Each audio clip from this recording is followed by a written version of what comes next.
What's up, y'all? Welcome back to the channel. It's been a minute since I've uploaded. I do know that. But we're back now. Got a little bit of an update. Technically news is just releasing of the rankings. MLB Pipeline released their list of the top 100 prospects going into top 100 prospects going into the 2023 season. These are the top 10. That's why I said top 10. I was getting ahead of myself. Just in case you're curious, you can pause the video and take a look at that there. Some interesting things here, though. Baltimore with the number 1 prospect, as well as the number 7 prospect. And a lot of these guys are super young to be getting to MLB already. I mean, 21, 22 is not insane, but 19 and Milwaukee down here, 18, ready to be up in 2024. That's crazy. So just wanted to start with that, but you're not here to hear me talk about the Orioles or the Phillies or the Brewers. You want to hear me talk about the one and only Texas Rangers. Now, there's a lot to digest here. And keep in mind, this is just MLB Pipeline rankings. They also have Baseball America top 100 rankings, which I think they left Jack Leiter off of, is what I heard, but we'll get into that in a second. So, as it goes for the Rangers, you have Josh Jung, who is already started to play at the MLB level last season.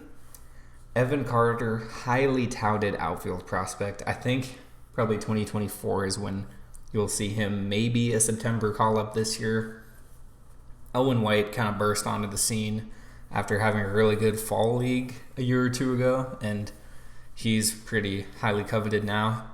Luis Angel Acuna, brother of Ronald Acuna, he's a shortstop, I believe, so it'll be interesting to see where he ends up playing because they have Corey Seager until 2032 or something.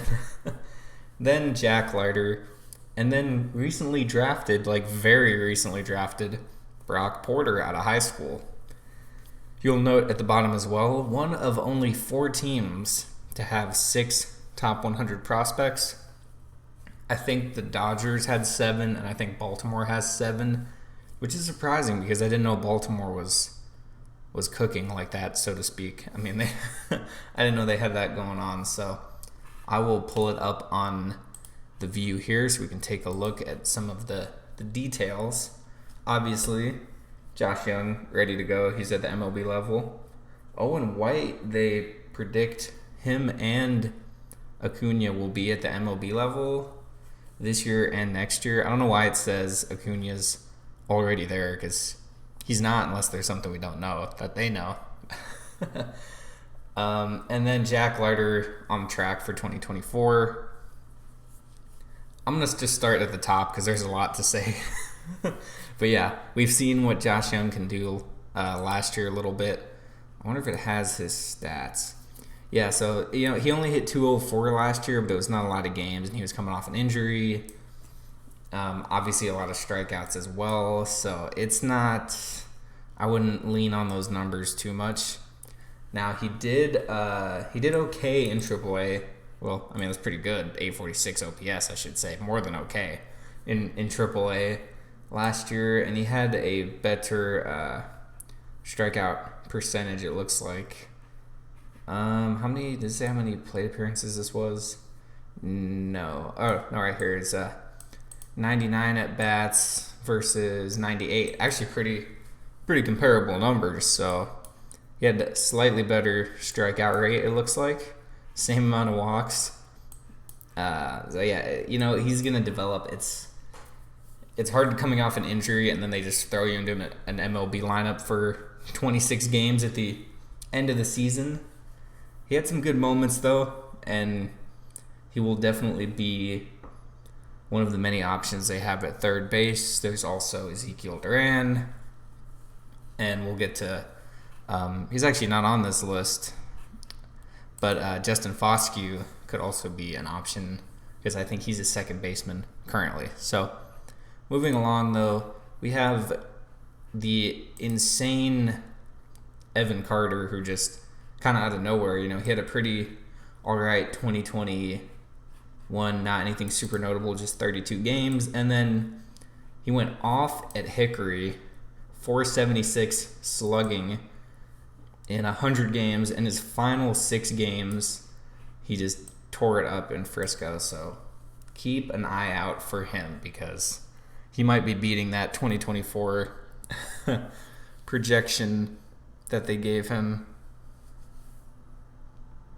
So we will see how that goes. But yeah, excited to see Evan Carter. And I'm curious what they have to say about Owen White here, because I didn't realize he was that close to being at the MLB level. But 3.59 ERA, really honed in at Frisco, about 21 innings. Decent numbers as well. Obviously, Frisco numbers are really good, but 3.99 is all right, you know.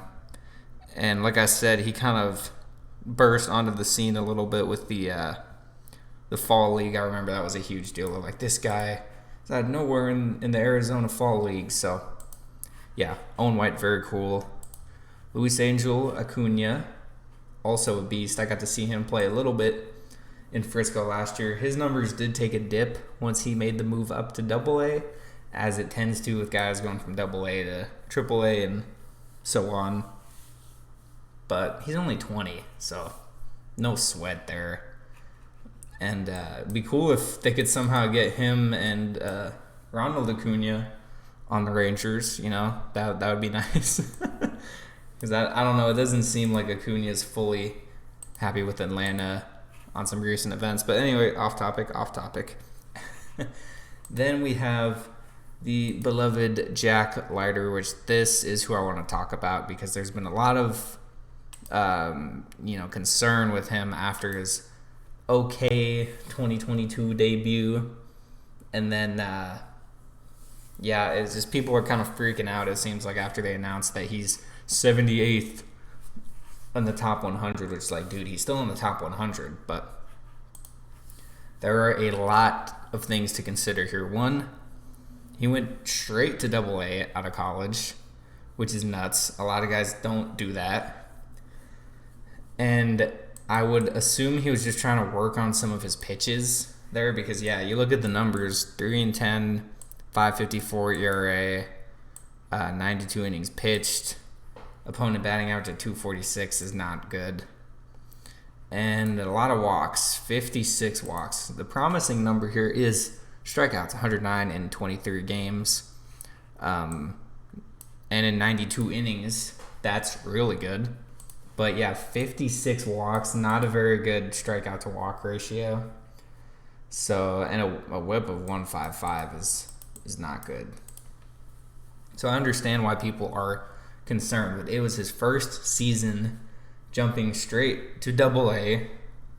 I'm sure he had a lot going on. Like there's a whole thing that goes into a prospect developing that people don't understand. I don't even really understand it at times either, but I've begun to kind of accept the fact, not even accept it, but acknowledge that these guys don't become superstars overnight, right?